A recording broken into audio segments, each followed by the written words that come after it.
Live. So go ahead. It's live. Okay. Well, good morning, everyone. Thanks for coming out. This is our fifth conference on the deep state, or panel on the deep state, and it is called False Flags: How the United Left Could Defeat a Global Gladio Agenda. We do have one more of our sixth panel is right after this in this same room, so we hope you'll stay and join us for that. And that one is Islamophobia, Fallout for Failure to Challenge the Proxy Role of Muslims in 9/11. And so just a bit, I'm Cheryl Curtis, and I'm the radio show host of 9/11 Wake Up Call that airs out of the University of Hartford. Let's see. Just let me give you the definition of the deep state is an unelected, unaccountable, militarized corporate security state unaffected by public opinion or elections and beyond the law's reach. We are really fortunate today to have a great panel here with us. It's an honor to be up here with them. They're going to be talking about false flags, as you know, and a false flag are what our deep state does to move their agenda forward and get the public to go along with the horrendous things that they do. I'm going to introduce all of our speakers in a row, and then they'll each take their turn. We're going to start with Richard Dolan at the end there. Richard Dolan is an author and historian. His soon-to-be-published book, A History of False Flag Operations, details how clandestine agencies secretly engage in violence and destruction in order to promote their agendas. He has published 4 prior books and numerous articles on anomalous phenomena, suppressed science, secret space programs, breakaway civilizations, the intelligence community, and similar subjects. He's best known as the author of 2 volumes of history, UFOs and the National Security State. He studied U.S. Cold War strategy, Soviet history, and international diplomacy. So if you'd please welcome Richard Dolan. Thank you. Appreciate the welcome. It's an honor to be here, and thank you for inviting me. And I love being on here with these 2 other distinguished panelists. Yes, I write books about the fringe. I've been doing that for a couple of decades, and it's been the most fascinating journey of my life. I've been focusing now on false flag phenomena operations for the past year and a half. I am in the process of completing a book, hopefully before this year is out. I did not bring my own slides, so as a result I thought I would stand. I thought that would be the only other visual I could provide for you. And I haven't done this in about 10 years, which is work off of handwritten notes. But I think this will work.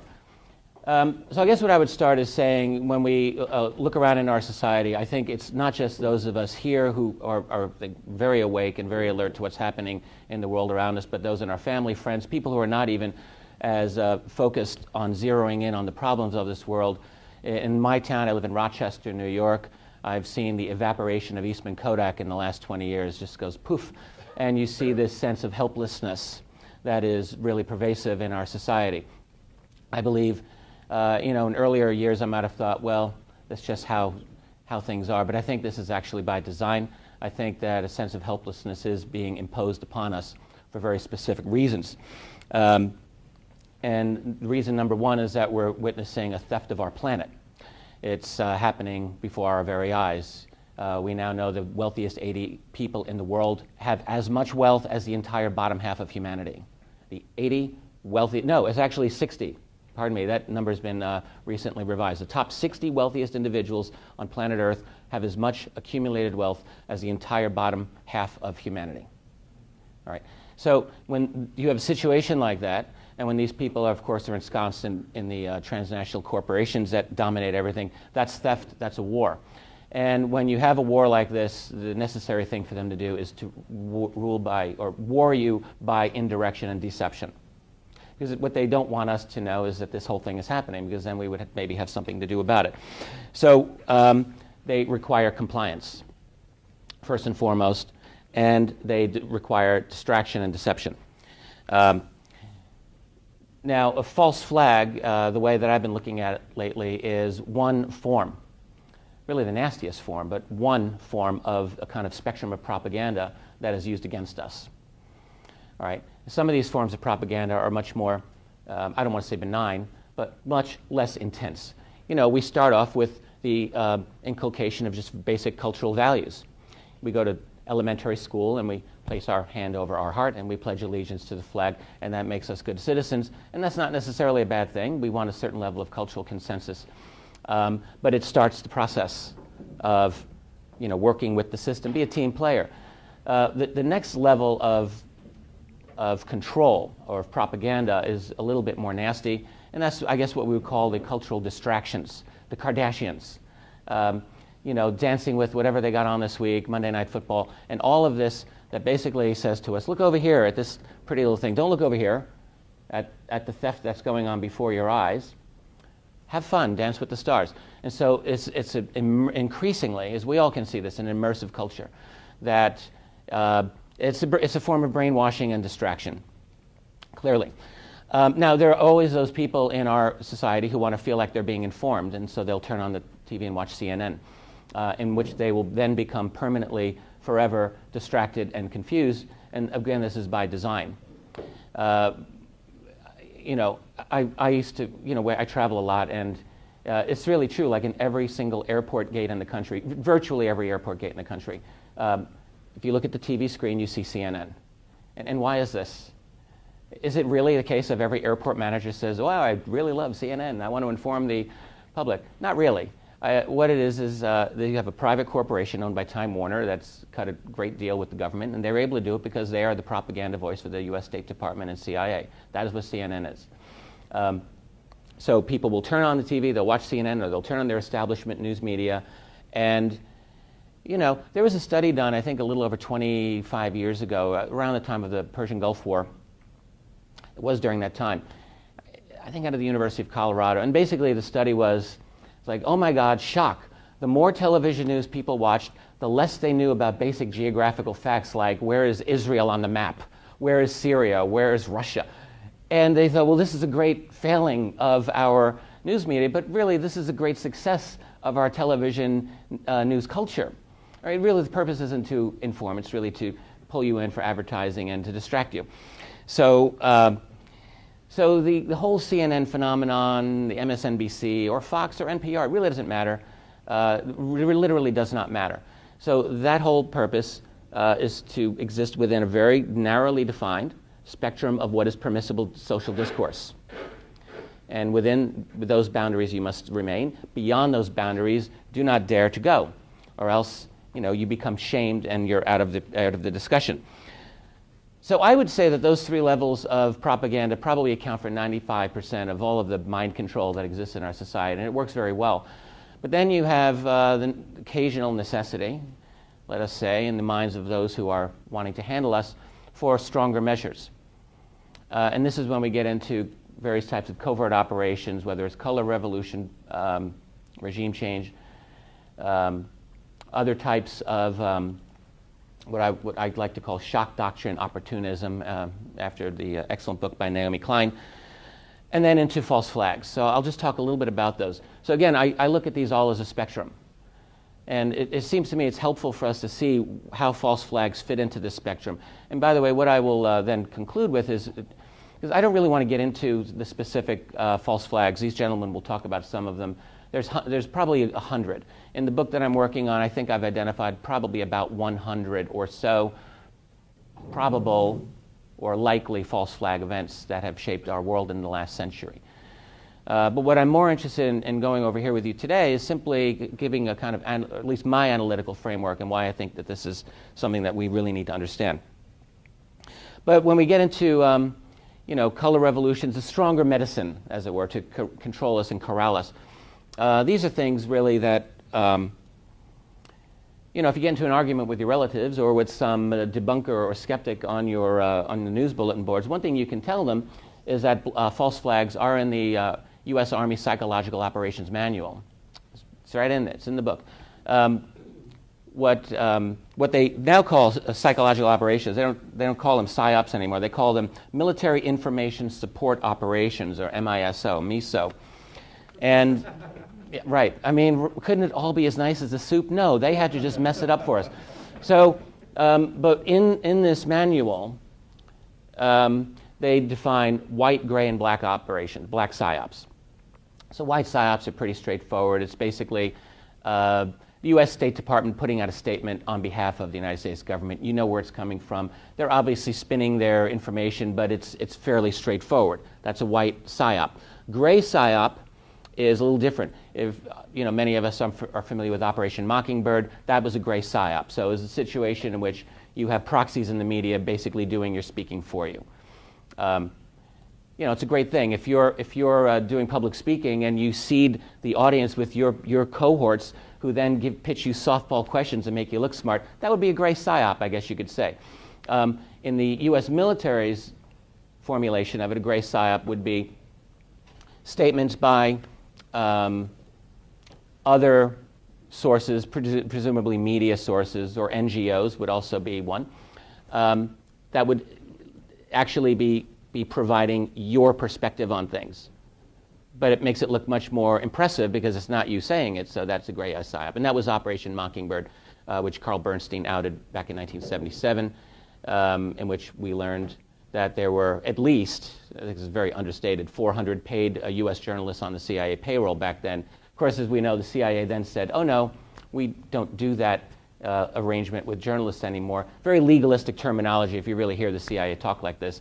Obviously what we have today is a situation so vastly beyond anything that ever existed in the Mockingbird days. It's beyond the pale. Because it's not just the CIA, it's the military, it's the Pentagon, which spends $4 billion every year on managing its social media. So they're taking your money and my money and then using it to mind job you and propagandize you. Oh, that's great, thank you. So that's the gray psyop. Now, black psyop is, and actually I wish I had the quote in front of me, it's okay. A black psyop in their manual is literally a situation in which agents or actors who are part of the U.S. System create an act that is then attributed to another party. It could be another country or another party. And that is literally a false flag. One of the interesting things they say in this manual is that type of activity is not something that military personnel do. That this is the reserve of intelligence, whether it's military intelligence, Army, Navy intelligence, Air Force intelligence, or CIA, or some other intelligence group, but not the military. And again, this is explicitly stated in the current U.S. Military Psychological Operations Manual. I think it's rather interesting. So again, if you're in a debate with your friends or adversaries, this is part of the playbook. So I'm looking at my time. We've got about 10 minutes, I assume, 15 minutes at the most. You've got 15. Thank you very much. So beyond these that's false flags in the book, but there's a spectrum, as I said before. So one thing that the United States has mastered the art of is the color revolution kind of protocol. And many of us are familiar with what happened in Iran in 1953. Kermit Roosevelt, grandson of TR, helps to organize Operation Ajax, in which Mossadegh is taken out, God forbid, because he really took, shell oil out of Iran and can't do that, so he's got to go. Well, after the fall of the Soviet Union, we have the perfection of the so-called peaceful revolutions. They call them the color revolutions. Georgia in 2003 had the Rose Revolution, Ukraine in 2004 had the Orange Revolution, and so on. These are supposedly people-generated movements to get rid of, authoritarian governments, which then inevitably become very, very pro-Western, pro-corporate. Just so happens. Well, this is again by design. So we know that these are promoted and funded with a lot of U.S. money, CIA money, Western NGO money, billionaire money. George Soros is very much involved in this whole thing. The Koch brothers are doing this right now in Brazil against Dilma Rousseff. Same type of protocol. So you have a situation in which money goes into these countries, destabilizes them, finds a wedge by which to open up the society, particularly getting young people to get worked up over a particular issue. It's easy to do. And you get them to the streets, and boom, next thing you know, you're inciting revolution. And sometimes, if you're the CIA, you'll have your snipers on the rooftops, like in Ukraine, killing people and attributing it to the government. So that's the color revolution protocol. And what's amazing about it is the U.S. has become so good at this. There's no one in the world can do what the U.S. does in this regard. I'm going to talk about why in like about 1 minute. Beyond color revolutions and provocations, agents provocateurs in crowds and so forth, inciting violence. This is an old story, of course. It goes on to this day. And in fact, it's spread more and more. It's global. The real difficulty in separating false flags, let me phrase it this way. There's one difficulty in identifying a false flag, and that is distinguishing it from what I call the shock doctrine opportunism. So Naomi Klein's excellent book, Shock Doctrine, and she has a very important insight. She is talking about how the U.S. runs the world militarily by shock and awe, which is really one of the most incredible expressions. Think about this. Your own government's like shocking and awing other countries. Well, she had the insight that this is not simply how we rule militarily, but how we rule at home, through trauma, through shock. So she talked about Katrina, she talked about 9/11, and she wasn't talking about them as false flags, but she was talking about them as traumatic events in which people are bereft, they're kind of on their back psychologically, and they're looking to the government for help. And it's at that moment she points out that these plans roll out, corporate takeover of New Orleans after Katrina, national security protocols after 9/11, the whole USA Patriot Act fascist takeover. So all of these are, I guess she would see, I don't want to misquote her, but as a kind of evil opportunism. I think this is exactly very much a part of our world, but I would say there are instances in which agencies go a step further and they make these things happen, and that's a false flag. And distinguishing between opportunism and false flag, I would have to say, is probably not always going to be easy. And maybe it's not always even necessary. Because I think we're getting to a point in our world where, if you really know how to ride that horse known as the public, you know when things are going to happen, and sometimes it's in your interest just to let them happen, or maybe just nudge them a little bit. So we're getting into a very, very sophisticated kind of gray area here. These handlers are very good at what they do. The reason that we have false flags permeating our world today, there are people, you go on the web and they'll talk about false flags as an ancient phenomenon. And when I started looking into this, I was inclined to accept that. I don't believe that anymore. I think false flags are a distinctively modern phenomenon. There may be some ancient false flags, but they're the outliers, not the rule. Nero burning down Rome, I actually doubt it. I don't think that's what happened, blaming it on the Christians. But even if it is, it's an exception to the rule. Basically, false flags, with a few exceptions, begin in earnest after the First World War. And the reason for this is very simple. The world is militarized after the First World War, so we actually now have covert op teams that exist, which didn't exist before, at least sophisticated ones. Secondarily, we have the now birth really of the modern media propaganda system. And this is an absolute necessity. And we have this situation after the First World War in which certain governments particularly dominated their national media. We're talking Germany, Japan, Soviet Union, which really initiated the first real true false flags of our era in the 1930s. Don't need to get into them. They're mostly international, other than the Reichstag, invasion of Manchuria is a false flag, invasion of Poland, obviously, invasion of Finland was a false flag by the Soviets. These are international. They were really early types of false flags in our modern era. What we see after the Second World War is a transformation of this phenomenon. It becomes much more domestic. So the tools are being used against populations. And in the false flag Olympics after the Second World War, the United States runs away with the gold medal. There's no question about it. It's just, and the reason for this, and I'm now going to jump ahead and wrap up why this is conceptually really so important.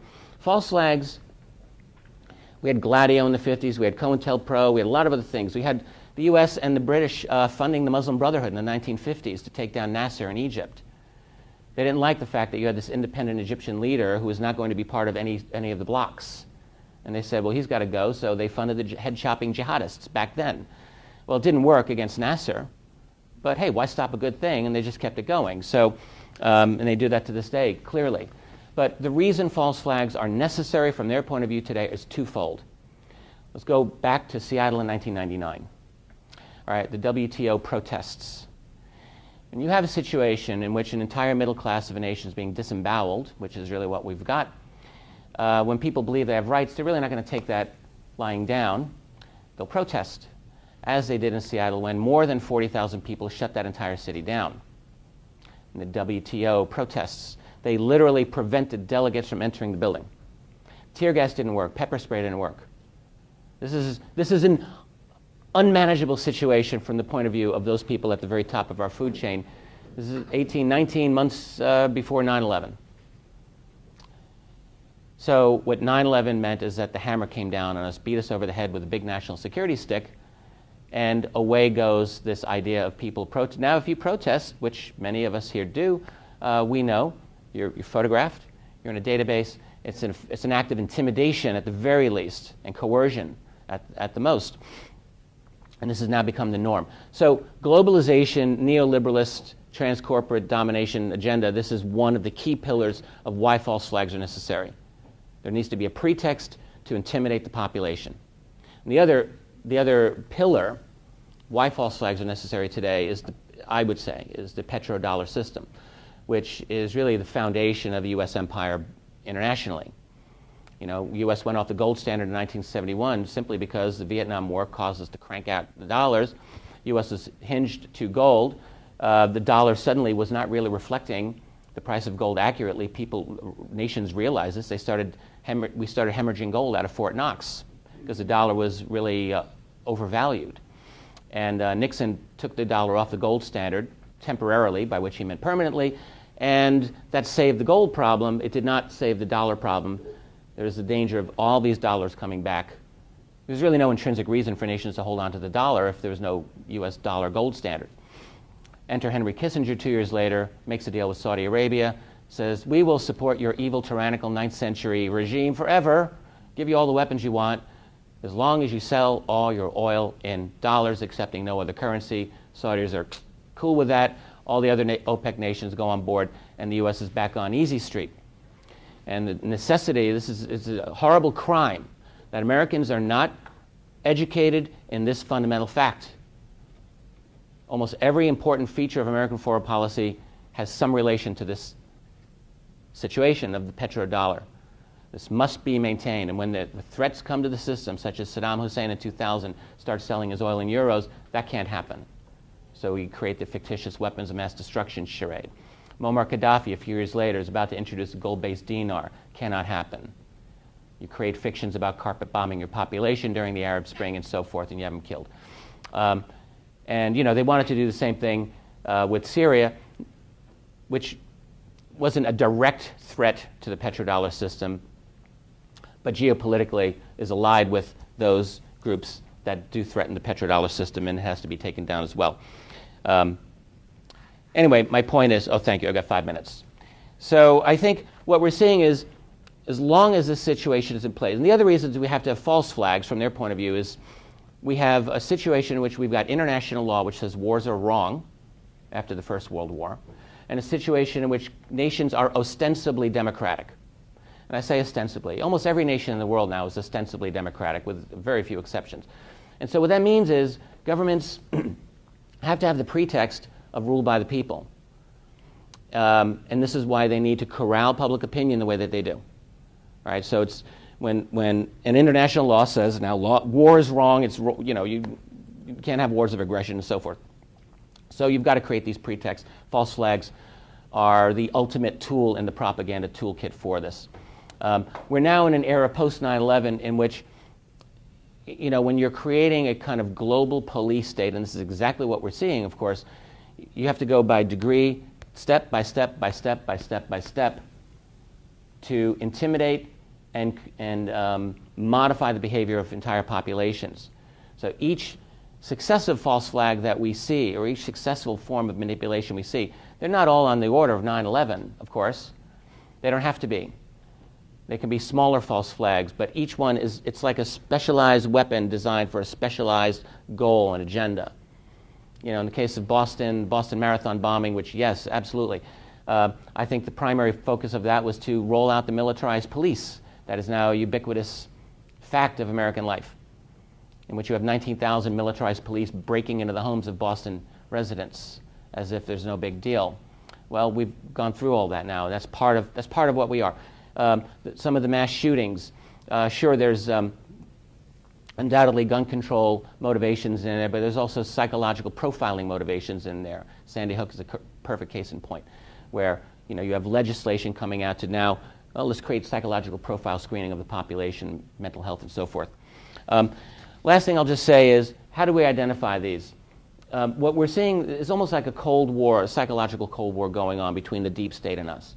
All right. So as we learn more, they adapt. So one of the things that you see with these false flags, you know, when you see a major, horrific, traumatic event happen and an immediate media focus to identify the culprit, in which within days everything seems to be all figured out, we really have to be very suspicious. It doesn't prove that it's a false flag. The only thing that proves a false flag is good independent journalism and investigation. But there are profiles of these. The existence of the multiple drills often is the case. I don't know if that will continue indefinitely, because I think people are onto this. But you had it with 9/11. You had it with London, the tube bombings, 7/7, 05. You had it with some of the shootings, Aurora, Colorado, and I believe San Bernardino. And there are others in Paris as well. You have these drills going on, and what's the point of these drills? Like, drills to protect against the exact event that happens. What a coincidence. Well, I think the reason for this has happened many times. It's very deeply suspicious. Well, reason number one is that it's helpful in providing confusion to the day to impede proper response to the event itself. But I think the real reason is deeper in the planning stages. If I'm working on a false flag, and you're in the intelligence community, and you're my colleague, and you're not on the inside of it, but you learn about this somehow in advance of it, I could simply say to you, no, we're doing a drill. So it would really disable an independent investigation in the intelligence group. And I think that's actually an important part of it.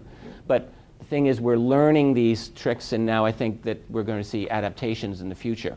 I think moving forward, we have to look for more adaptations and variations in false flags. They're not all simply going to be military events. They're not all simply going to be shootings and bombings. They're corporate.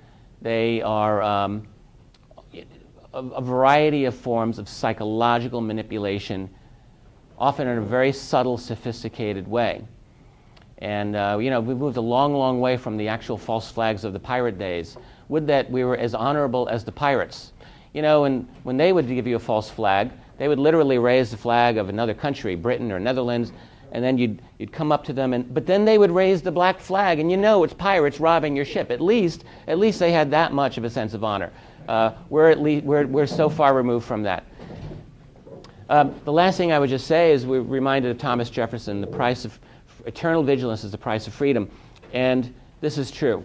What we have to do is not despair. We have to just wake up ourselves, wake up other people around us, and be brave. I believe that it is absolutely possible for us on an individual basis and on a social basis to organize and to fight this. It's really the only choice we have. We're moving into a global society. The real question is it going to look like freedom, or is it going to look like fascism? And I think we want it to look like freedom. Thank you very much.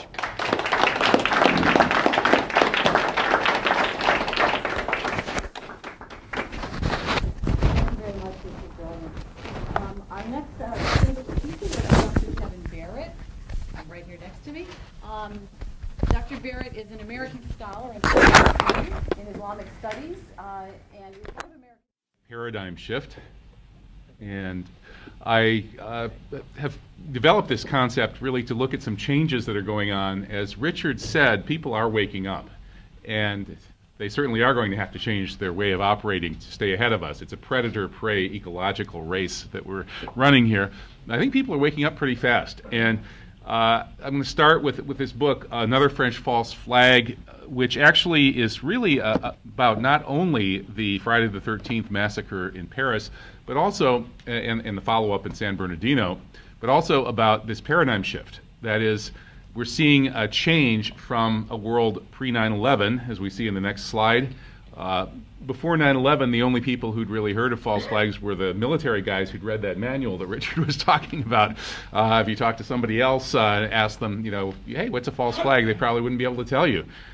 Today, of course, as soon as a big, shocking, horrific event happens, all sorts of people are suddenly Googling the term false flag and reading the alternative articles about that.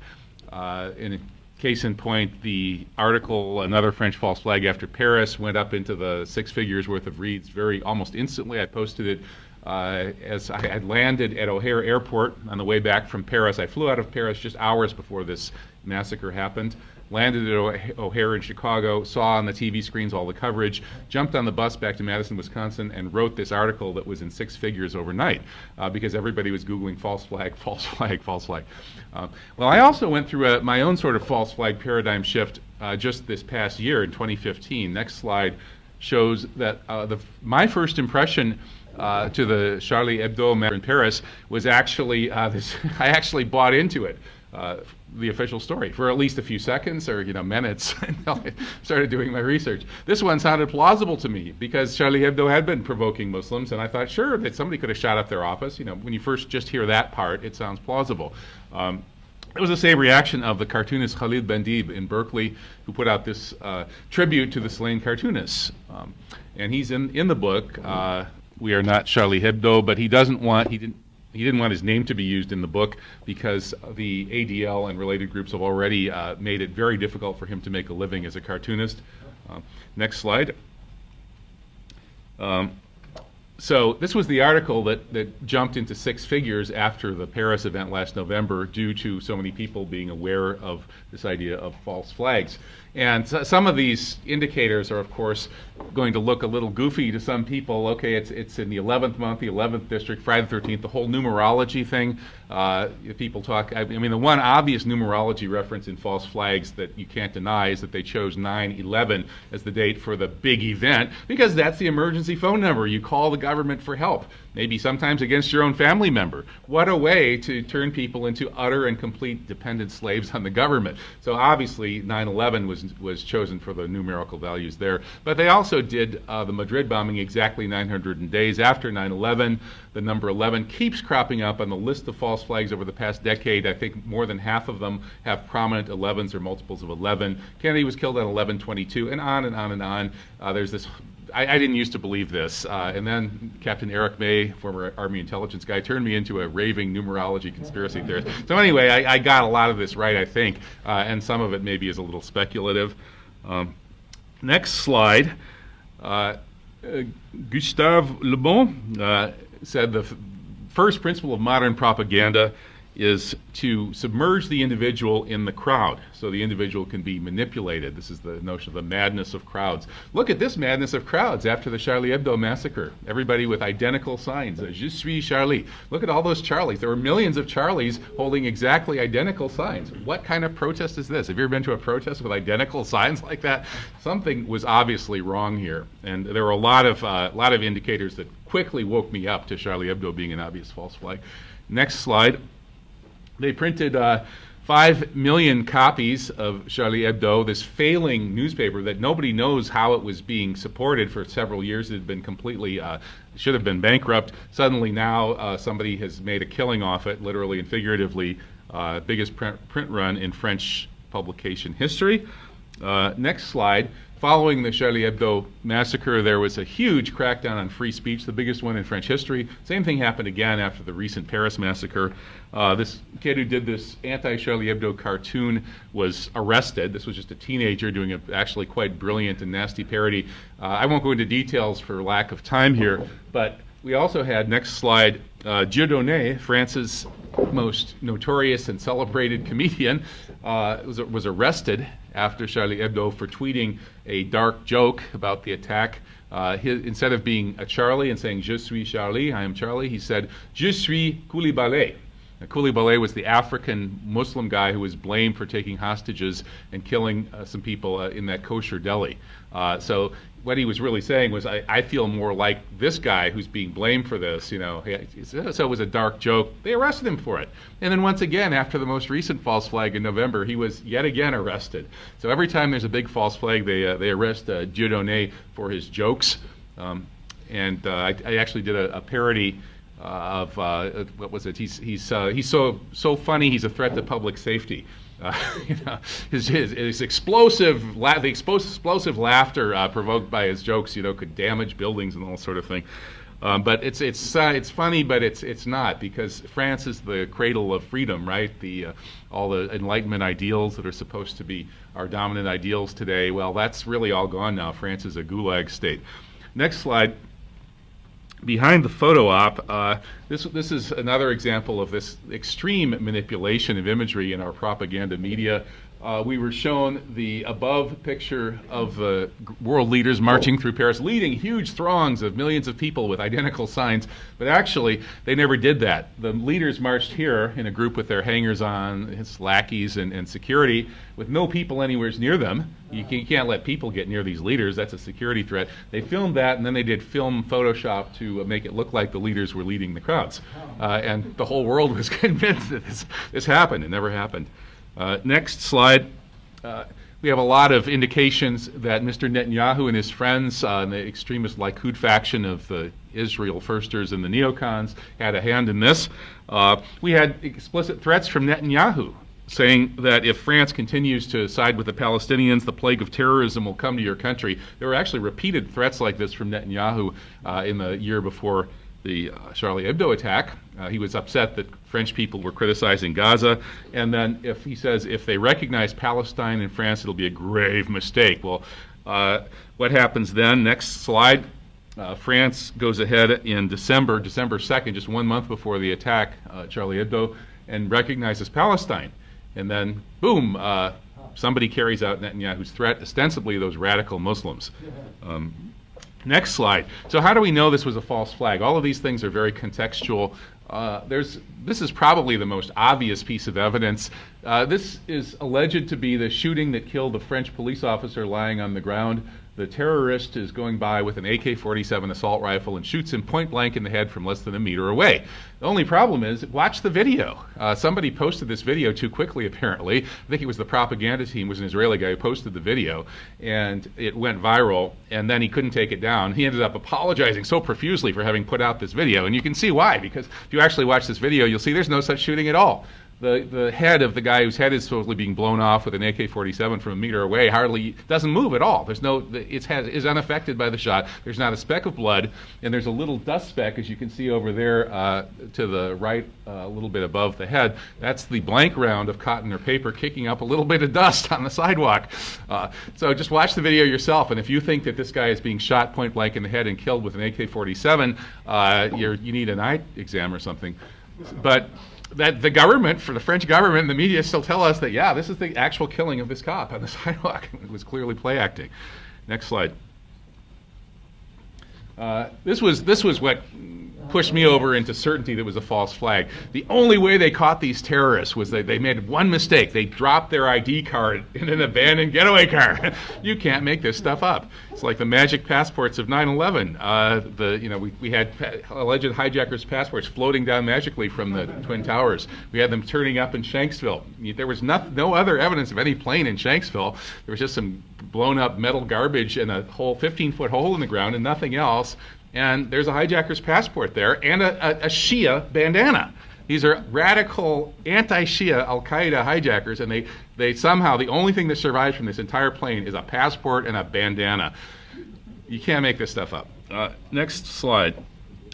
Then Koulibaly, the guy that Dieudonné identifies with, the African Muslim guy, wait a second, that's the next slide. This is where the escape route led the alleged radical Muslim terrorists, right in front of this Patti-Story Deli, which is the headquarters of the Jewish Defense League, which is listed by the FBI as a terrorist group. They're ultra-radical, pro-Israel guys. Every year they have a big bash here at this location to celebrate the successes of the Israeli Defense Forces in massacring Palestinians. So that's the place that these Islamic terrorists chose to go drop off their getaway card, throw down an ID card in there so they could get caught, and then carjack the car of a nice old Jewish guy who told us the story about it. And I don't know if he's in on it or not, but anyway, just the idea that this would be their escape route is completely ludicrous. Next slide. So Koulibaly, the African guy that Dieudonné identifies with here, is he supposedly kidnapped people, killed a couple of cops, kidnapped hostages in the kosher deli, which made this a two-part attack, one on liberté, freedom, and the second part on Jews. We'll see that pattern over and over. And here he is being killed by French police, and it sure looks like he's handcuffed. This is a frame from the video. Watch the video of him being shot dead in this hostage rescue operation. It looks like they've handcuffed him, they throw him in front of the window, and then they shoot him. His hands are together the whole time. So the shooting of Koulibaly and the rescue of the hostages doesn't appear to be what they told us. Next slide. And who is Coulibaly? He's a PR asset of Sarkozy, who's the head of Netanyahu's network in France. He's been doing PR stunts for with Sarkozy going back years. So this is the guy who supposedly took the hostages. Right. Next slide. Elric Fredu. This is, I would say, je suis pas Charlie, je suis Elric Fredu. I am Elric Fredu. He's the apparently honest police officer who was suicided in his office late on the night of the Charlie Hebdo shooting. That night he discovered hot lead, called his family, said he wouldn't be home because he had this hot lead, and then boom, he turns up dead in his office, supposedly a suicide. No indication whatsoever that he was suicidal. So what's that about? Next slide. Jeanette Bougrab immediately turned up all over the media. She's another Sarkozy Netanyahu asset. She was a minister in Sarkozy's government and a rabid Islamophobe of the Netanyahu type. So she claimed that she was his significant other. This is Sharb, the editor of Charlie Hebdo and the Great Martyr. So she made all kinds of media hay by blasting this out everywhere. She was all over the media. There's only one problem. All of Sharb's friends and family denied that there was any such relationship. They knew who Sharb's girlfriend was. It wasn't her.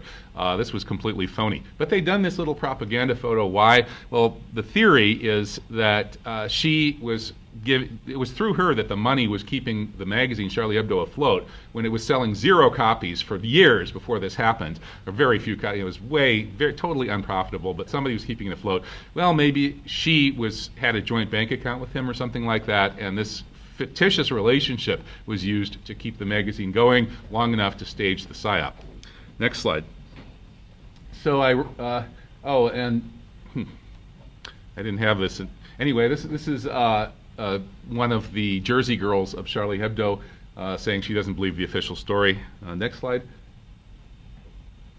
Okay, and so I, having been unhappy at being fooled, I quickly put together this book, We Are Not Charlie Hebdo, featuring contributions from a lot of leading scholars of these kinds of events, a very, very broad variety of perspectives, including some pretty mainstream left people. Rabbi Michael Lerner is in here and so on. But the overall thesis here is we're just pushing back against the propaganda version of this, whether it's from the false flag interpretation, which is the majority interpretation in the book, or people like Michael Lerner who aren't on board with the false flag interpretation but are critiquing the media propaganda. So this is a compilation of media propaganda deconstructions about this event, focusing on but not exclusively the false flag angle. Next slide. So then we have the next false flag, happens in Paris 2 hours after I fly out of Charles de Gaulle. And as I said, this time I wasn't fooled for 5 seconds. Got that article out right away. Next slide. So what's the evidence that this is a false flag? We have the passport. All of these guys, like I should have included the cartoon of the jihadi who says, oh, darn, I can't blow myself up. I forgot my passport. So once again, magic passports found to identify the suicide bombers. Next slide. And a lot of people are onto this now. I think as we heard, we're going to have to see some changes here. Richard pointed out that once they do the same thing too many times, they may have to change their methodology, one would think. Next slide. And this passport was fake. It was clearly a fake passport that was thrown down and identified as such in the mainstream media. Next slide. And so that all was exposed in a timely fashion. Next slide. We had, as usual, the drills that Richard mentioned. These, again, that's another element that they may have to change one of these days because it's been going on and on and on and on and on. Hours before the attacks in Paris, they were practicing for exactly what happened. Such a coincidence. Next slide. We had Patrick Pelou, who is supposedly an emergency response medical doctor who was called up the president of France right after the Charlie Hebdo attack. He was right in the middle of that. He's right in the middle of this one as well. And here he goes on television and reveals, just like Peter Power did after the 7/7/2005 attack in London, that he was practicing the exact same events that then happened. And it made it really easy to respond to them. Next slide.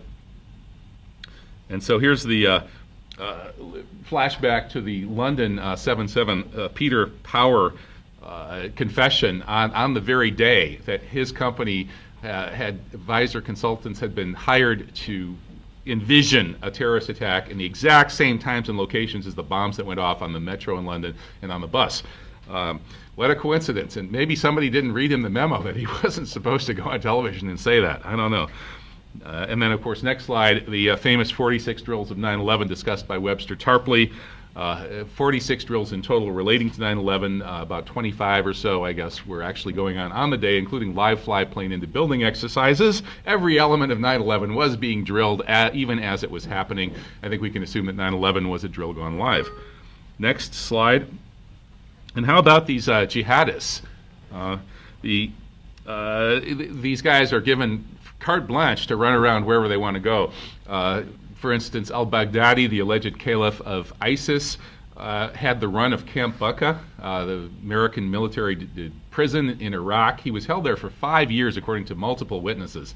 And yet the official story is that he was only there for a little less than a year. The witnesses also say that he had the complete run of the camp. He basically owned the place. And so he was clearly being coached to create ISIS. And here we have this guy, what's his name, Abdul Salam or whatever, Abdul Hamid Abaoud, the supposed mastermind of these Paris attacks, who's just crossing borders left and right with seemingly no proper documentation, bragging about how he can get past cops everywhere he goes. And these people are always on the radars of all the intelligence services. Just like the Charlie Hebdo guys who were blamed, these guys are clearly intelligence assets. Next slide. And then we have this new phenomenon of the witnesses saying that these are not the brown-skinned Muslim-looking guys. These are big, white paramilitary guys doing these shootings. It happens in Paris. They looked like soldiers carrying on a military operation, white, clean-shaven, muscular, calm. They didn't shout anything, least of all, Allahu Akbar. And the same thing then happens in San Bernardino a month later. Multiple witnesses confirm that the actual shooters are big, white, professional paramilitary guys, and the official story tells us that it was a couple, and the girl was like 100-pound little thing. Somehow I don't think you would mistake her for a big white paramilitary. So they may have to change that methodology too, I would think. They probably never should have used that. But next slide, we have a really interesting change here in this Israeli story, claiming that the French Jewish community was warned right before the attack, warned of impending mass terror attack. Just on Friday morning they were warned, and the attacks happened on Friday. And then they quickly went back and edited the original story to say that, no, they were warned months before. That was a very important correction, I guess, to make, but luckily somebody got the screenshot. Next slide. We have a typical response to these false flags is just an all-out hysterical media corporate propaganda blitz, hyping war. Oh, Syria is such a problem. We need to deal with Syria. We need to do something. And of course, xenophobia and Islamophobia, all of that is pumped out in the mainstream media. Next slide, we have the president saying that we are at war. Just like on 9/11, it wasn't a crime. It was an act of war. If it was a crime, we'd have to figure out who did it. But since it's an act of war, we can just go bomb the bad guys, whoever we say the bad guys are. That's very convenient. Next slide. The military-industrial complex always makes out very well. Here's some military-industrial complex stocks shooting up right at the moment of the Paris attacks, very much like what happened on 9/11. Naomi Klein in the shock doctrine, by the way, points out that Israel invested all of its ships, took all of its money from all of its holdings everywhere and put it into anti-terror security startups beginning in the January 2001, and they owned that entire sector globally by 9/11, and they were in a position to take the whole Israeli economy, which was about to completely implode in early 2001. It was about to utterly and completely implode, threatening the actual security of Israel, and turn it into the booming, bustling place that we see today, which owns the entire world's security, including security at all the airports where all of these things happen. Next, so France has got a permanent state of emergency now. They said, well, it's just going to be temporary after Charlie Hebdo, and now it's going to have to be extended a little longer after Friday the 13th, and now it's permanent. So the land of liberté is now the land of Orwell, I guess. Next slide. Dieudonné gets arrested again, as I mentioned. So every time there's a terror attack, you have to go arrest the comedian who might breathe a word of truth about it. Next slide. And in another French false flag, one of the sections, one of the themes in here is who is this ISIS anyway? Now, I'm not sure whether this particular tattoo photo is authentic or not, but it's certainly emblematic of the real situation. The next slide shows that we have that 2012 Defense Intelligence Agency document talking about how we're going to facilitate the rise of a Salafist principality in Syria and Iraq. Well, what's that? It's ISIS. No, I mean, it's obviously, okay, well, we facilitated it, yeah, by creating it. Next slide. We've had admissions from ISIS people that they're funded. Next slide, we have Turkey providing the oil pipeline to keep them financially going. And of course, Turkey being a NATO member, they're not going to do that if the NATO higher command doesn't want them to. Next slide. We have the Russians, of course, blowing up this hoax by, oh, you guys have been fighting ISIS now for a couple of years to no effect. Well, we'll come in and actually drop bombs on them instead of out in the desert. And suddenly ISIS is on the run. Next slide. A lot of the oil money supply pipeline for ISIS goes through Turkey to Israel. That's the main pipeline. There was a very good article here in Al-Arabi al-Jadid discussing that. I highly recommend reading the article for details. Next slide. The ISIS is an ally of Israel. It's kind of bizarre. Wait a minute. I mean, what are Muslims angry about in the world? Well, the occupation of the Holy Land, which has been Islamically administered Holy Land ever since Islam existed, right? I mean, there's really no political issue at all anywhere except maybe usury for the smart Muslims, but for the whole Muslim community globally, the one problem that we have is with this genocidal occupation of our Holy Land. That's it. So if you're a radical Islamic group, the only thing you're interested in is going after the Zionists, right? Well, not ISIS. ISIS is fighting for the Zionists, destabilizing Israel's enemies. Next slide. This is a rare breath of truth in a relatively mainstream outlet. ISIS kills more Muslims than Westerners. Well, no, it's not just more. It's like 99 to 1 or more. It's like almost all they do is kill Muslims. They hardly ever kill any Westerners. Even if that's really them, unaided, killing Westerners in Paris, they're massacring tens, hundreds of thousands of Muslims, every Muslim they can get their hands on that doesn't agree with them in order to destabilize these countries. Next slide. And everybody in Iraq knows this. Everybody in Iran knows this. A lot of the people in Morocco know this. It's not a secret in the Arab world. Just like the polls show that ever since 9/11, 3/4 of the world's Muslims know that it's an inside job. 2/3 here in the U.S. Next slide.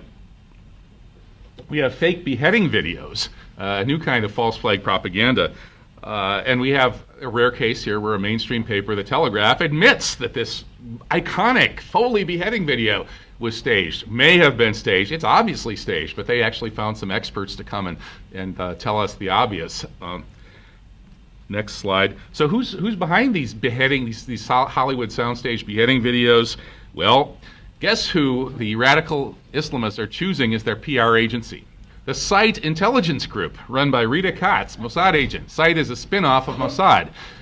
Every major jihadi propaganda video that you can find comes to the world through the SITE intelligence group, run by Rita Katz. So I guess the radical Muslims just love to have the Zionists doing their propaganda. They believe that's probably a good choice. The Zionists are really good at propaganda. I should get the Zionists to do some propaganda for me and sell some books. I'd probably make out a lot better than I am. Next slide.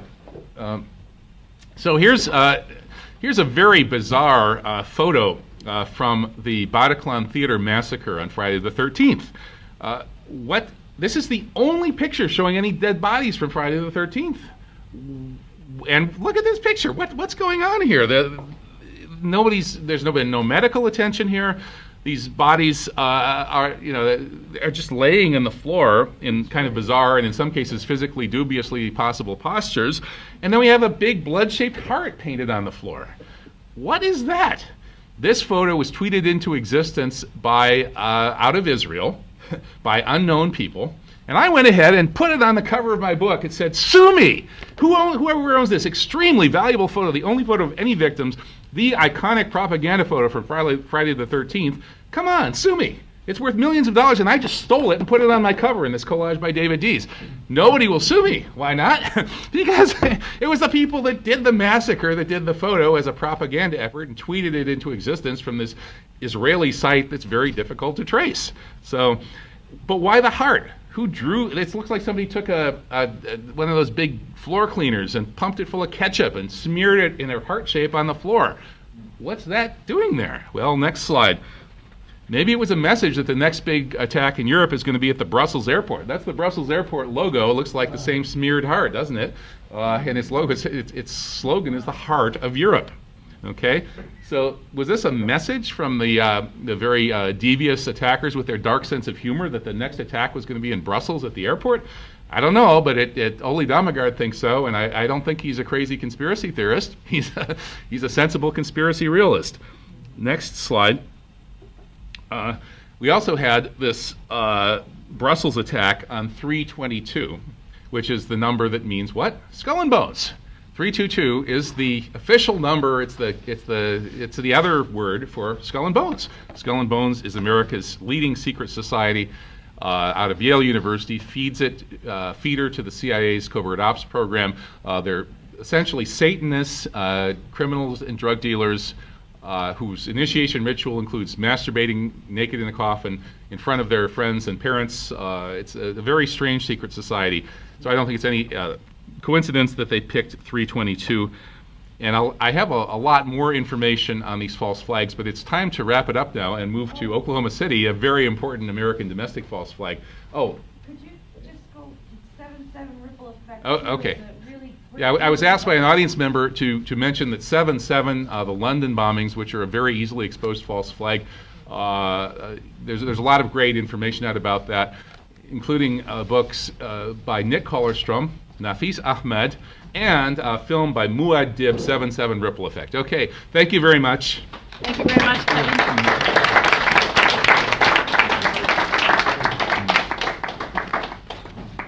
Okay, and now for our third distinguished speaker, we will have Chris Emery.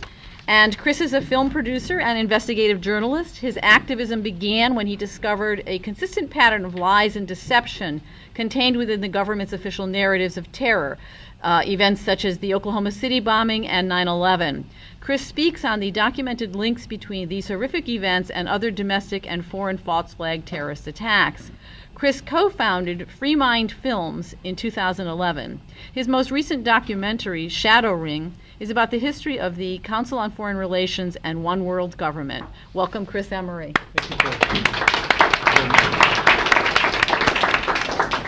Kevin and I first met back in July of 2001. It was, 3 weeks after 7/7? 2005. 2005, Yeah, excuse me, yeah. 2005, yeah. And Richard, I want to let you know, Charles Key, one of our main allies, a good friend of mine for 14 years, is a big fan of your work, as I am. And so keep Nice up to the good hear. work. Thank you. Folks, what I'm going to do is give you we're going to take a little different slant. These two gentlemen did an outstanding job of basically explaining excellent examples of false flag, the tenets, what the definition is. So I want to give you just a little insight on how our film crew came to put this film together, and also draw some parallels to what Richard and Kevin were covering. Alan, our producer out of state, Alan, I'll clue you in on the slides that I sent you here in just a moment. Once again, welcome. Thank you. Looks like we got a packed house here, and thank you to the audience watching. I'm going to basically throw a fastball out there. Can I get a show of hands, anyone in the audience that actually works for the intelligence community, law enforcement? Seriously. Now, I've asked this question before, and there's been some hands raised. The reason I asked that is, I'm just going to be on the level with you. We've had local, county, state, and federal law enforcement, retired and active members of the intelligence community, some agents that asked that I not reveal who they work for, some with agencies we never knew existed. And they were very upset on the way the Oklahoma City case was handled. So we were very heartened and very humbled at the fact that they came forward and wanted to help us out. They could not come out directly for their personal safety, for their careers, their pensions, you name it. There was a variety of reasons they simply couldn't show their face or present their name. So I want to thank those individuals. To this day, there's no way that we would have been able to make this film without their help. So I say that out of respect. I'm not anti-government. I love this country very much, as do all of our film crew, and over 400 people that helped us with this film. We have the utmost respect for this country, and I want to thank you again for showing up here to take part in this. Well, we already went over the definition of false flag: contemporary covert operations that are designed to deceive in such a way that operations appear as though they are being carried out by entities and so forth. who are actually set up and not who they appear to be. The official approved narrative, for those of you that may not be aware, or maybe too young, you weren't born when the bombing happened, and we're running into that second and third generation. Two disgruntled GIs, Timothy McVeigh and Terry Nichols, constructed a truck bomb comprised of, and this all depends on the narrative that was presented by the Justice Department, the FBI, and the mainstream media, either 8,000 pounds, 6,000 pounds, or 4,000 pounds of ammonium nitrate, racing fuel oil, transported over 218 miles from a state park, Geary Lake State Park in southern Kansas, to Oklahoma City, with no temperature or humidity control, within either 72 hours, 48 hours, or 36 hours. Once again, depending on the story that came out 4 hours after the bombing, or 2 weeks, or 3 months after the bombing. So what we did as a film crew, we had to sift through all of this, and we actually got the actual Ebola reports, the police reports, on, once again, Oklahoma County Sheriff's, the bomb squad, all of these law enforcement agencies basically told us what happened. So that was the nebulous narrative that we were all presented. NPR, the mainstream, parroted that for months. Now we're going to go for the first slide here. This is the actual shot taken by Jim Argo. He was a photographer with the Oklahoman at the time. Jim and I spoke a couple of times on the phone.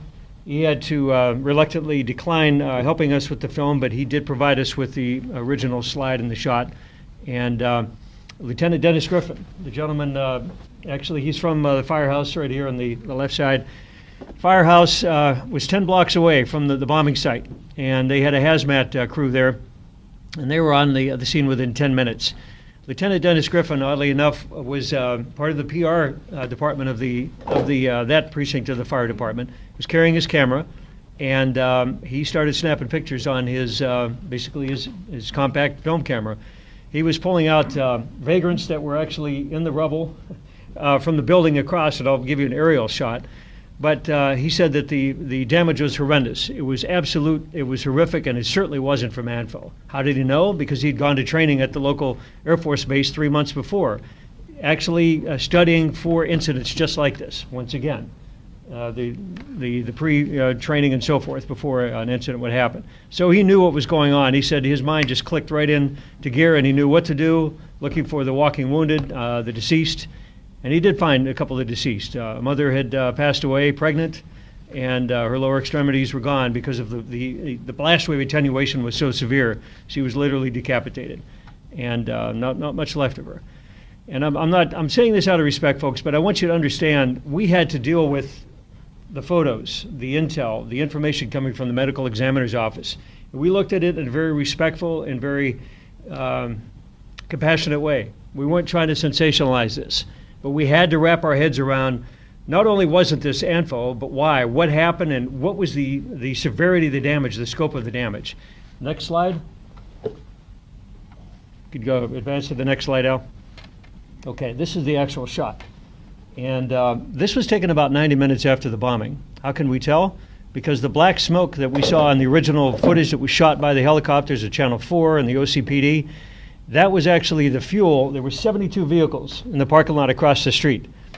Something that was explained to me by General Parton, who, and I'll mention him in a little later, says that the blast wave was so severe that it created a temporary vacuum within that 4-block area that it literally sucked the pressure between the air outside of the building and the pressure in the gas tanks was so, there were so severe in difference that the gas tanks exploded just to equalize that vacuum that existed for about 4 seconds.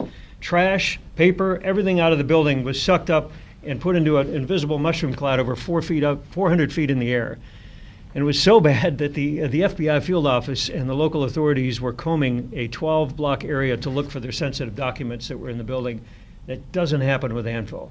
This was an enormous, it was literally a small neutron bomb that took this area apart. All of the fuel tanks in these vehicles ruptured, whether there was luggage, paper, rubber tires, whatever. That distinguished the color of smoke that was coming out. So a lot of these spare tires in these vehicles were blowing. That's where you got the black smoke rolling into the building. Not rolling out of the building, but rolling into the building. All right, next slide, please. Okay, FBI seeks 2 terrorists at blast. Well, all right, within 4 to 5 hours after this happened, local authorities knew that this was much bigger in scope than 2 guys. And it was what we got from the local FBI field office was that their superiors flew into Oklahoma City within 4 hours after the bombing, using jets from the presidential fleet out of Andrews Air Force Base. They were C-21 Learjets. They've been decommissioned since then.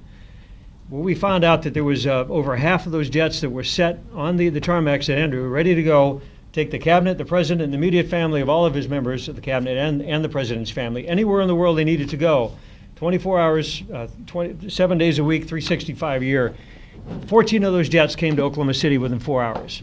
They had the top dogs from the FBI, the ATF, the Naval Intelligence, military intelligence, and once again, the agencies we never knew even existed, flying in Oklahoma City. That is a telltale sign that this was not two disgruntled GIs. This was international in scope, and they got caught basically kicked, right, the feet right out under them. They didn't know what was going on. They came into Oklahoma City to find out what happened.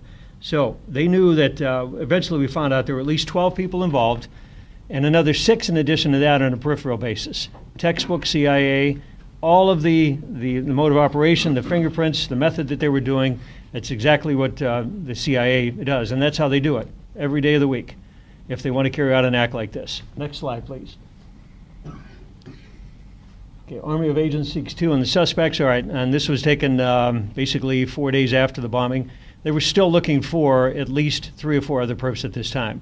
Now, the narrative is going to slowly, they're going to drop the indictment. They're not going to go after the others unknown, and they're going to basically do what is called selective prosecution and go after McVeigh and Nichols. Next slide, please. One of our investigators, Craig Roberts. Craig is actually still a close friend. He's an ally of our work. He put together this flow chart, and it was an absolute amazing piece of work. It was the direct connections, the unknown connections, and then the proposed connections. And basically, the nexus right here is where the Oklahoma City bombing is in the middle. We have all the way from the drug cartels in South America to the militants in the Philippines, which were created by the United States. And it was all color-coded, and we had to look at this and say, okay, what can we definitively find out? What information can we prove without a doubt that we can include in the narrative of the film? So this was the nexus of our research, in addition to, and then I'll bring this slide up later, the final report, which was put together by the Oklahoma Bombing Investigation Committee. And the next slide, please. And then, of course, there was the patsies and folks that were working for the CIA that were allegedly living in Arizona. They knew what had happened, and then they were let go. They weren't brought into custody. They were just given the cursory questioning and let go. And you see a lot of the melodrama and the sympathy and everything for the victims, which rightfully so. And we're not discounting that, but that's was going to be a majority of the narrative coming in, weaving in. All right, next slide, please. These are the George Wallace and Charles Key were 2 of the members. Next slide. And then V.Z. Lawton and Dale Phillips. Those are the 4 gentlemen that started what is called the Oklahoma City Bombing Investigation Committee. Charles Key, state representative, completely jeopardized his political career when he stepped forward and says, I got to start asking some real questions about this case. Why? Because he was representing District 90, the western side of Oklahoma City. His former secretary that worked for him at the state capitol resigned and took a job with the federal government. She was at the Murrah building for over a year working, and she was killed in the morning of the bombing. He went to church with her parents. They knew each other for years.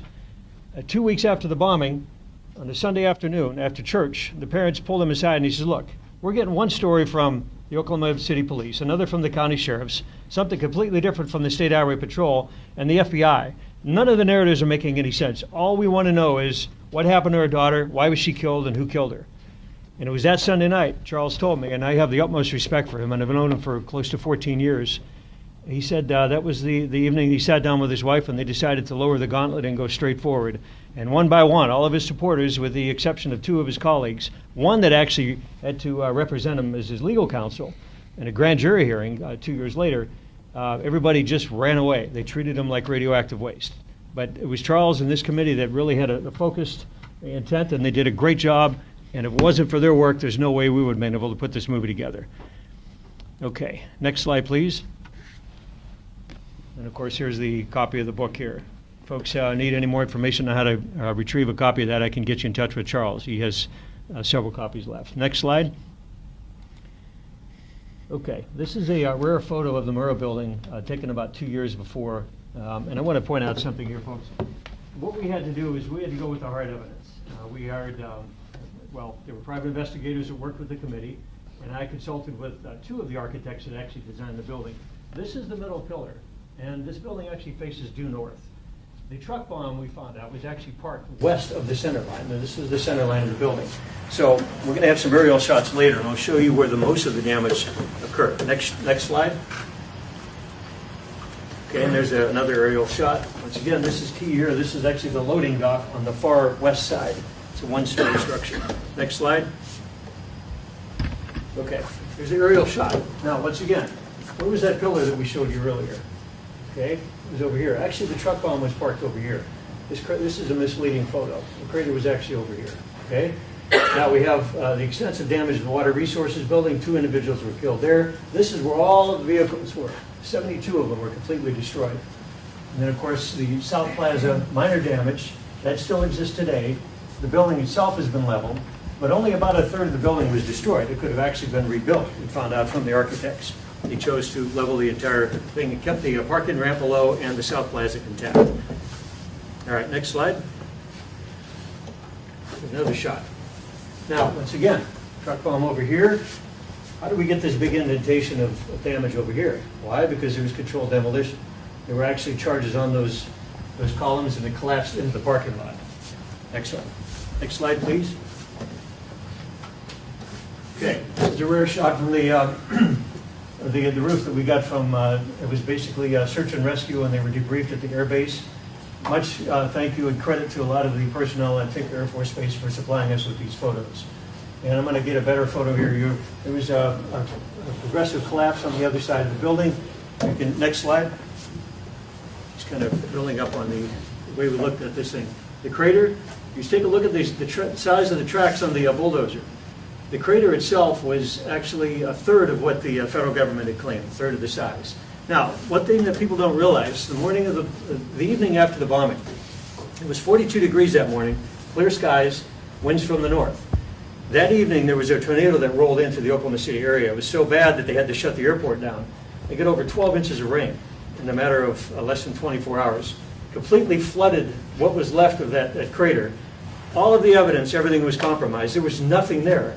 By the time the FBI showed up the next morning after the rain stopped, there was nothing there to use for evidence. It was washed away. So they had to start manufacturing the evidence. They were making up stuff that we later found out was completely horrendous. It didn't make any sense. It was so bad that the head of the FBI crime lab says, look, I'm walking away from this. I'm not going to lie for anybody. Dr. Cutter Whitehurst ended up supporting us. He supplied us with documents and gave us information on who to talk to. One other thing that you'll notice, we found out that they were sending evidence. This was so bad, folks. And I'm not discrediting all of the FBI. It was just a select few that were told to just manufacture this evidence as we're going along. They were taking pink spray paint, pulling evidence out of the crater, and actually it was called overspray. They were actually spraying the evidence with the pink spray paint, putting it in double giant Ziploc bags and flying it by private jet back to the FBI field or the lab in Washington, D.C. And they said, that's ludicrous. So we knew at that point that they had nothing to go on. They were just making stuff up out of thin air. Go ahead, next slide. All right, this is a telltale sign here. You're getting this side of the building blown out. That doesn't happen when your truck bomb is over here on the west side, the western side of the building. The second and third floor, those are huge granite plates that are on the side of that building. Why didn't it happen on any other walls? Why didn't it happen over here? Because the ordnance was closest to that wall. Blew it out. It was unbelievable. It was like taking a wrecking ball and just ripping that part of the building right apart. Next slide. Okay, and then here's once again, another thing we found out. After the building was leveled and they started hauling the rubble away, we were finding planter boxes that ran. We saw them on the original architect's plans. We found them. We saw photos of them after the rubble was moved away. The trees and the dirt and the concrete sides of the planter boxes were in pristine condition. How does that happen when a truck bomb is parked less than 12 feet away? And you have the rest of the building that's a third of the building is completely demolished 42 to 48 feet away. Completely destroyed the official narrative of the whole case. And we found that out by way of a guy that was a backhoe company, and they were doing the little bulldozers that you can back up. And he went to the planner and he says, how are these trees and dirt still in here? So it's like, wow, another red flag popping up. And you look at these photos and you say, my God, okay, let's reverse engineer this thing. If this didn't happen, why did the rubble bury this? Like I said, we had to go with that narrative and put the movie together with the facts that we were presenting to us. So next slide, please. Okay, these are the actual floor plans. Once again, we use these, and Southwestern Bell was good enough to put this together for future litigation on insurance policies and basically the settlement they had, where the victims were, where they were actually, what witnesses said, where they were at the time of the bombing. And this is the first floor, the extent of the damage. Next slide. All right, then it gets more extensive here. And once again, we'll always use a reference point between columns 18 or 16 and 14. That's where the truck was parked. How in the world do you get columns that are completely destroyed over here? It was contact charges. Remember those big holes that we saw? They're on this side. Clearly shows that it was interior ordnance. What we found out later was that there were actually 23 devices in the building. 3 of them went off. The other 20 didn't go off. And I asked Stephen Jones, defense counsel from McVeigh, and a couple other individuals from the Oklahoma County Bomb Squad. I says, why would it go off at 9:02? He says, it's military tactics. Your event is supposed to go off at 9 o'clock. You give yourself 2 minutes to get your rear end out of the building, cover your butt, and then all hell breaks loose. They found military-grade timing switches and mercury switches on the other 20 devices. They were set for 9:12. Search and rescue, law enforcement would come in, take out the walking wounded and the deceased. The rest of the building was supposed to go down. Luckily, that didn't happen. Why? Because the switches were destroyed in the initial blast. Whoever set up the all 23 devices didn't take into account that the first blast was going to destroy the other mercury switches. You don't buy these off the shelf. They were custom-made brass fittings. That's what the Oklahoma County Bomb Squad said that they found on all of these. There's duct tape and baling wire, putting them right on the support columns. Where did they run up? On the second floor, third floor, all the way up. There was electrical and phone switch rooms all the way up on these columns going from the first floor to the 9th floor. And they were between the drop ceiling and the concrete slab on the next floor. So here we are as a film crew, and it's like, my God, what do we do with all of this? You know, we can't put out a movie 6.5 hours, people think we're smoking crack.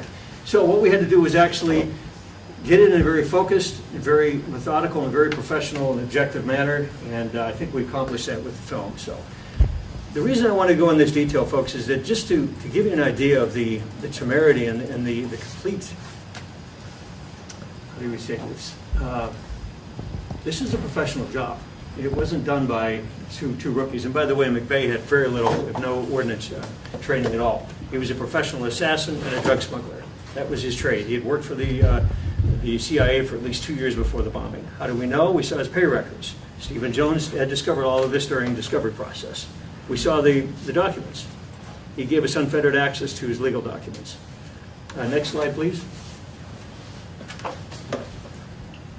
Next slide, Al. Okay, and then here's a broader, basically the second floor, more damage. And we did, by the way, we're able to get 8 pages from the original set of plans from the GSA office in Fort Worth. I'm not going to name the source, but he had given it to us 2 months before he retired. And just like a lot of the other sources, says, please don't ever call me. I don't want your phone number on my bill and vice versa, but here's the stuff that you're going to need. Hope you were able to use it. And we were able to do that. So next slide. All right, this is a telltale. This is all of the formulas that General Parton, retired U.S. Air Force general, 18 years at the Pentagon Armament Lab. And I flew out, in fact, I've got the date there, 10/14/03 up on the top quarter, just to document when we took these notes. I flew out to his home in Alexandria, Virginia, met with him for 48 hours. We're sitting at his dining room table in his living room. Near his living room, we're going ahead and discussing this whole case. And he says, look, he says, if I were to go ahead and do an explosion like this, this is what would happen. These are the formulas I'm using. He designed ordnance for the Pentagon for both the U.S. Navy and the Air Force. And he told me exactly what happened. And he explained the blast wave attenuation, why it was so severe, why it actually was lifting buildings more than a block away off their foundation, 3-4 inches off their foundation. Massive, massive explosive cloud, air cloud coming out of that building. And he told me what had happened. And those are the formulas that he scribbled down. I kept those notes to this day. Next page. Next slide. And then, of course, this is the continuation on. What he came to conclude was that if that truck bomb, which it wasn't, was the sole cause of the damage, what the government had claimed was in there would have, the dissipation of the blast wave attenuation would have been no more than the pressure in a bicycle tire 50 feet away from the truck. It would have done nothing to the building. And of course, we saw the physical and the photographic evidence of the damage and basically the way the building had collapsed. General Parton was very supportive of our work, and he was very elated, and we were very fortunate to get him in the film. I'm not sure if he's still alive. I think he had passed away some time ago after the film was released. So we owe a lot to him. Next slide. And then, of course, this is the official report that he put together in June 30 of 1995. He actually, out of his own pocket, copied 482 copies of this report, spent over $6,000 of his money, and hand-delivered a copy to every member of the U.S. House and Senate. And only one responded. It was his representative out of his congressional district.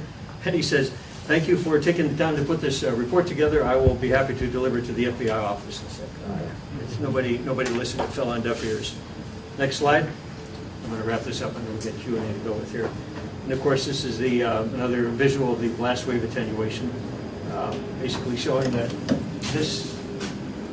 the strength of the blast cloud would have dissipated well before it would have hit any of the major columns, and certainly wouldn't have damaged anything over 12 feet away. So, all right, so let's go ahead. Next slide.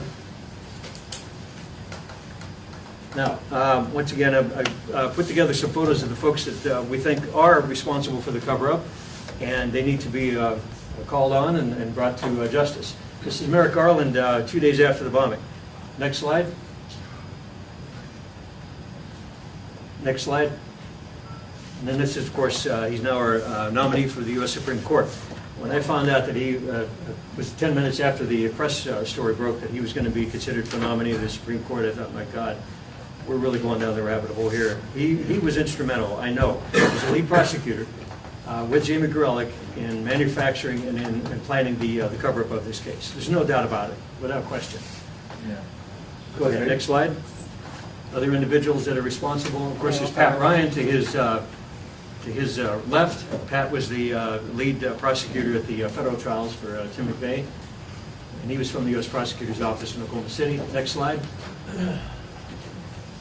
Of course, Jamie Gorelick. Merrick Garland was his lapdog. She's the one that actually called the shots.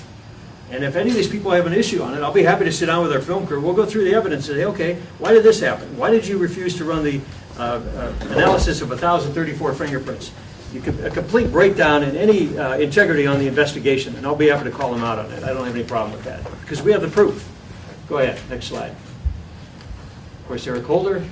He was also responsible for the cover-up of the murder of a gentleman that we cover in the film. And we have copies of his internal memos, email memos in his office, without a question. Next slide. Of course, Frank Keating went through the Treasury Department, went up the ranks with George Bush Sr. And he knew what was going on. He just kept his mouth shut and walked away from the whole thing. He was governor of the Oklahoma at the time. Next slide. And of course, Danny Deffenbaugh, out of the Dallas field office. He was the lead agent in charge. These guys had so much arrogance, so much hubris, that they were actually patting themselves on the back, giving themselves cash rewards and commendations for a job well done on the Oklahoma City bombing. Nothing farther from the truth. I'll be happy to take your questions. I apologize for running over on the time, but I wanted to give you an idea of what we experienced and how we came to know this as another false flag event. So. Thank you so much.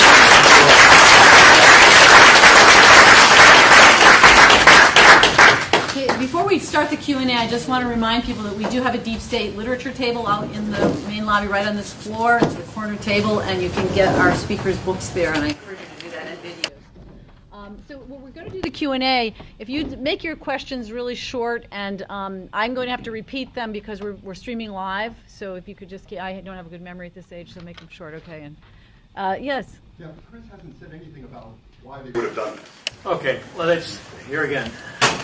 What we put this in encapsulated.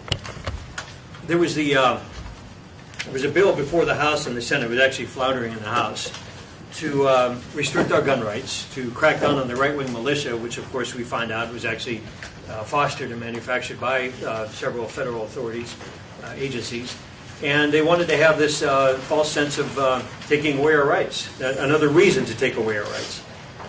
The fever and the pitch and the attitude, they wanted to get the Clintons out of office. There was a lot of, rightfully so, it was a criminal family. But it wasn't supposed to happen, folks. This is supposed to be a false flag. It wasn't supposed to go live. One thing that I didn't mention, and we weren't able to present in the film at the time, we found out after we went into post-production, was that McVeigh's handler, Larry Potts, number 2 at the FBI at the time, he was in charge of the debacle at Ruby Ridge, as well as the debacle at Waco, was actually McVeigh's handler. The building was supposed to be blown up, staged at 9 o'clock the night before on April 18th. It went live on the 19th. And Larry Potts, quote unquote, wanted a body count. I don't know how much more insidious you can get. This is number 2 at the FBI. They wanted a body count. And McVeigh protested. And we found out through other channels, and of course Terry Nichols, McVeigh was an assassin, yes. But you don't kill innocent women and children. That wasn't his job. That's not how he was programmed. That's not what he did for a living. And he refused to do it while they had him over the barrel. And so hopefully that answers your question. I would simply like to jump in and just add one thing. These false flags, as I mentioned earlier, are necessary from that point of view. I think primarily on a domestic level is the, again, as I said, the disemboweling of the United States middle class due to neoliberal globalization. When you are taking people's futures away from them, they are going to become unhappy at some point. And it is necessary to, again, to take that big stick and beat them over the head with it. And I think when we see these false flags, it is a step-by-step process. Slowly, inexorably, smaller false flags, bigger false flags, and so forth, that take us through that process. Yeah, right here. Hi, 3 quick questions. Can you Kevin, go one at a time, please? Yes, for Kevin, is it true that the Rothschilds bought Charlie Hebdo sometime just before? I heard that somewhere. I just wanted to. Is that true that the Rothschilds? Yeah, there was a report in a mainstream Dutch newspaper that the Rothschilds had bought Charlie Hebdo before the attacks. But it turns out that it doesn't appear to be true, that in fact Charlie Hebdo was run by a sort of a co-op, and Charm, the guy that we saw, who was apparently being paid through Jeanette Bougrab to keep it afloat, was the main guy, the money guy there. And that report may have been some kind of intentional disinformation, and I fell for it, and that's the one error that's in the book that says that. In fact, the Rothschilds did, however, buy Libération, which is a big media pseudo-alternative left thing in France, which actually took over Charlie Hebdo, and their print factory printed up those 5 million copies. So there was that connection. Oh, okay. And for Chris, were there specific offices targeted in the building? I mean, that unusual bomb sequence. That was part of the official narrative. We don't have any proof that there was. It was just, I mean, with the amount of the explosive devices in there. I mean, my God, what are you going to do with 23 devices? That's for lack of a better term, overkill. So, yeah, the narrative said yes, it was the FBI. Well, the FBI office wasn't there. It was the ATF and the DEA office and Social Security. But no, I don't believe so. It was just more of a body count. They wanted to set an example. One other thing, if I may, to add about Larry Potts. He was supposed to show up at Terry Nichols' state trial in March of 2004. And again, overreach on the federal government. The Justice Department said not only no, but hell no, he's not showing up. The judge approved the indictment and the subpoena for Larry Potts to show up. And it was the defense counsel for Nichols that wanted him to testify. So you have the overreach of the federal government. How do they tell you who to bring into a state trial? They didn't want that whole equation coming in. They didn't want the broader conspiracy. So they protected Larry Potts. And I'll say this on camera, Mr. Potts, if you have an issue with that, again, we'll sit down face to face and you explain why you didn't show up at the state trial and why you were McVeigh's handler. I mean, you've got to call these guys out for who they are and who they're not. So go ahead. For everybody really, but for Richard Dolan, I suppose in particular, I'm wondering about the term deep state, because it seems like what we're dealing with is a international corporatocracy, and obviously banksters are behind it. So I mean, we think of deep state ordinarily as a national thing, but clearly this is something bigger than that, right? Well, right. What we're seeing, it's, you look back through earlier historical eras, transition of types of society eventually are reflected in different types of government. These processes take time. In our own era, we've got a globalist system. I mean, there's really no other way to look. We make cell phone calls. We are on Skype. All of these require international systems that have to be in place, infrastructure. And at a certain point, we have to recognize that this will require an international kind of legal structure and informally what we've been seeing for the last century. You know, it's just evolved, particularly since the Second World War, is a behind-the-scenes initiative. I mean, we all know about the Bilderberg meetings. These are real things. These are actual real power players. They meet once a year. They determine agendas. So they've done it informally for years. And I think what we're seeing is kind of, it's almost like the debutante has their coming out party. So I think with 9/11, we saw the coming out party of the national security state, the deep state. And we're continually seeing the coming out of this new global system. We're seeing it in TPP and TTIP. These are more manifestations of it. So it's a genuine legal revolution right before our eyes to reflect a new kind of economic financial order, in which national sovereignty really is becoming irrelevant. Okay, and this includes the United States president. Our country is like a dead body on the side of the road. In other words, you see this guy, he was alive yesterday, but now he's dead, he's on the sidewalk, but he's wearing the same clothes he had on yesterday. You poke him with a stick, he doesn't move, but you say, oh, well, he's got the same clothes, so he must be okay. That's us. In other words, it's like we're a big weekend at Bernie's. We have the same clothing. President, Congress, Supreme Court, all of that is there, but the body is dead. And in fact, what we are seeing is a new system. You know, Machiavelli said this 500 years ago. He said, if you want to have a successful revolution from above, and you want people to follow it, he said, you must maintain a semblance of the old forms. Because that's all people ever notice. All right? And really, this is what we are seeing. So it's, again, this is part of rule by deception, rule by confusion. All the old systems are there. We elect our president. Well, no, they're selected. You know, we know this. Anyone with a brain can see they're selected. Bill Clinton attended his one and only Bilderberg meeting in 1991. Is that a coincidence? No. He became a made man like in Goodfellas, and they said, boom, you're in. Okay, and this is how it is with all of them. But it's all got to be, none of this can come out in the open because people would have a problem with it. So we are seeing a new system being created right before our eyes if we dare to look. Yeah, in the back? Yeah, I just have a quick comment to make to the panel. It's a video called 7/7 Ripple Effect 2. I don't know if anybody has seen it, but it is very important because not only did the producer wind up going to court for 151 days, they put him in jail for sending this video about 7/7 London bombings. As a friend of the court, an amicus curiae, they locked him up, they took him from Dublin and put him into England in Wadsworth jail for 151 days. And finally, when he did get to go to trial, he was allowed to show this video to a jury where it was discussed 7/7 and 9/11 being false flags by the state against the civilians in that state. And not only that, it was the first time in a court ever where these false flags were discussed. The jury saw this film and obviously saw for themselves that this was a false flag. These Muslims were set up as patsies, and they let him go. They let him go free. It's a very important video to watch, and he has much more than that on his website, jotruth.com. Please watch this video. Thank you. You're welcome. Yeah, Terry.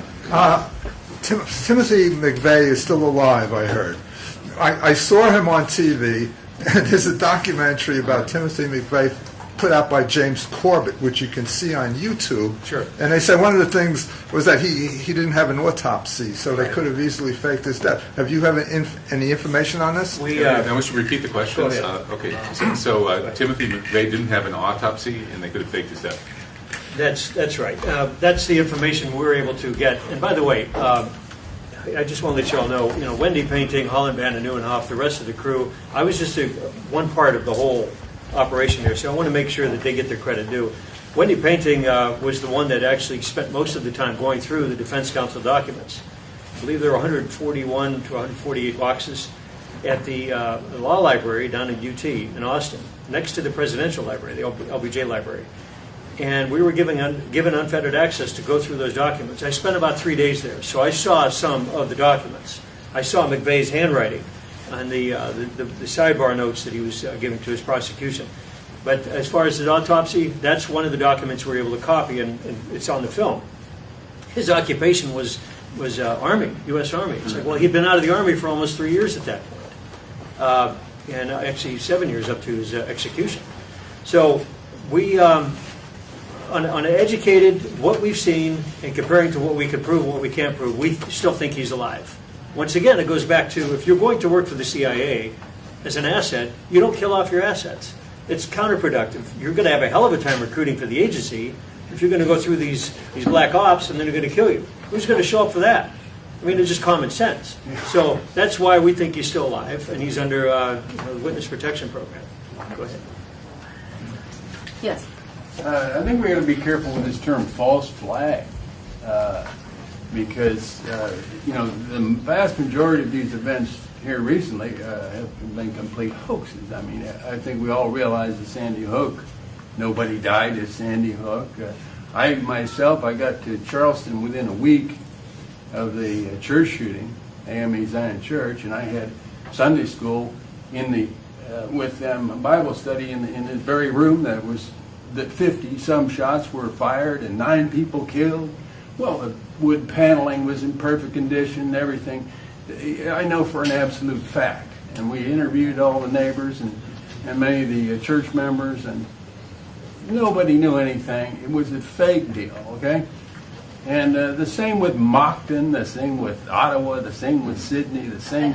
Well, my point is, we just can't use that word so loosely. We've all learned that term now, but we're wearing it out.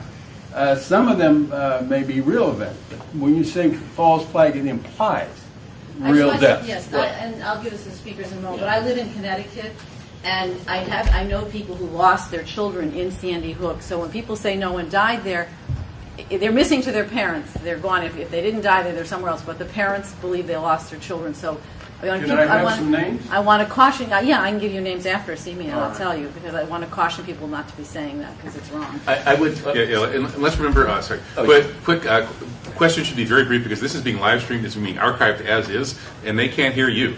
So everything you're saying is just silence for the audience. So please, very short questions, and we'll repeat the questions. And this question was, how about is false flag a bad term? Because in many of these events, nobody dies and nothing happens. Yeah, and I'll very quickly, concisely try to answer. Respond to that, which is that I agree that we're moving into an age of very, very sophisticated psychological operations excuse me, on people, which include what we would call classical false flags, in which a covert op team does something terrible, kills people, blows up buildings, blames it on the party. There's a whole range of psychological operations that are being used against us, all right? And that could include hoaxes. That could include I was talking earlier about regime change, color revolutions. Those are not necessarily false flags, although they could include a false flag as well. There's all types of levels of deception.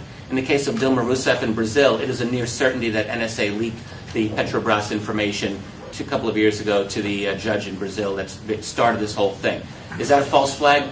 Not really, but it's a type of deception and a type of indirect manipulation of the news cycle to kind of create the desired effect. So we are in an age of a lot of different sophisticated operations that are being done against us. And I agree with you in the sense of false flags. In a sense, it's inaccurate to use that phrase for all of them. The reality is that false flag will probably continue to be used as an umbrella term for all of these types of events, although I think you're right to distinguish them. In the back there, sir. Yes, 9/11, a false flag. Chris Boland's book points at Mossad. My question is, what happened to the plane with all those hundreds of bodies that supposedly hit the Pentagon or in Pennsylvania? There were no body parts. So if there were 4 planes, what happened to the other 2 with hundreds of humans, lists of passenger lists of names? So Shankville, Pennsylvania, there's no evidence that where were those people taken? Yeah. This is one of the most common 9/11 questions. If you think there was no crash at the Pentagon or Shanksville, what happened to the bodies? And the short answer that I usually give is that if, to the extent that there were actual non-complicit passengers on actual commercial flights, they were killed, whether before the planes took off or the planes may have landed and they could have been killed later. And to the extent that there were complicit passengers who were playing in a charade, and those planes may have crossed paths with drones and then landed, as was envisioned in Operation Northwoods in 1962, then those people would have been rewarded, given money, and maybe witness protection. So it was some combination of those two. It may have been all non-complicit passengers who were killed. It may have been all complicit people who were still alive, or some combination thereof. And I haven't found enough evidence to be sure. What about Barbara Olson? Sorry, what about Yeah, who? the phone Barbara call. Olson. Oh, Barbara Olson. Right. Well, this is Barbara Olson, the wife of Ted Olson, the Solicitor General, who argued Bush into office before the Supreme Court in the Supreme coup of 2000. Just happened to be his wife, Barbara, a right-wing Bush crime family propaganda asset, who allegedly made the only cell phone call from hijacked Flight 77 heading into the Pentagon.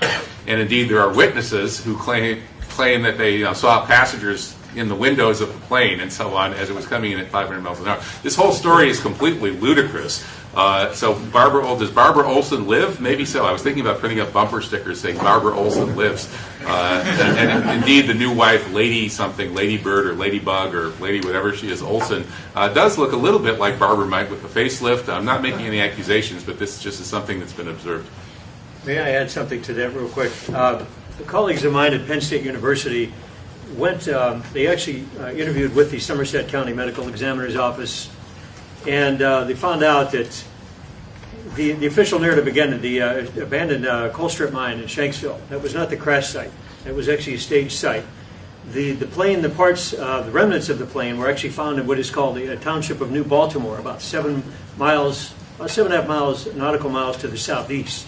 And out of the victims, they went to the Somerset County Medical Examiner's Office. They went to the Social Security Administration. They found out that over half of the passengers on that plane, United 93, were on the Social Security death rolls over a year before 9/11. So they're fabricated, literally made up out of thin air. These people were dead for over a year. So you throw that into the mix.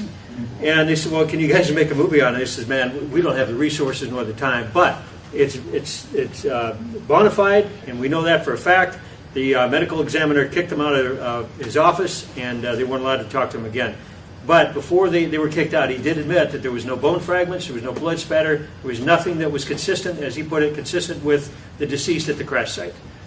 We did get also intel from the volunteer fire department and the Pennsylvania State Highway Patrol showed up at the crime scene as they saw this debris flying out of the sky near New Baltimore, and the FBI already had the crime scene cordoned off. How in the hell does that happen? So somebody knew what was going on way ahead of time. What went into the Pentagon? Was it a rocket? I don't know. That's a whole other case. So I just want to say, a lot of people want everyone to explain every little detail of what happened on 9/11. Right. And the fact is, none of us were part of the inside team. We weren't part of the club. So there's always going to be things. The important thing for us to remember, I would say, is that I like to think, if 9/11 had happened in another country like China or Russia, I think that we would be able to look at it with enough detachment, and we would at least say that official narrative is not right. There's something desperately wrong with what you're saying. The facts that we know are not right. And the important thing, obviously, for us to do is not necessarily resolve every single scientific detail. Thermite, advanced thermite, or highly energetic weapons, or beam. I don't really know either. Some of these arguments are maybe impossible to know. But the important point is that there are enough serious, grave discrepancies that this is more than time overdue for a real public discussion of this, so that we can really out this whole thing. The gentleman in the back? Yes, my name is Todd Giffen, and I'm owner and operator of drrobertduncan.com. I'm aware of two false flags, Aaron Alexis and Myron May. Myron May was a former prosecutor and public defender, and he claimed that law enforcement just started stalking him and using their electronic warfare system, which the military has. It's land, sea, and space-based.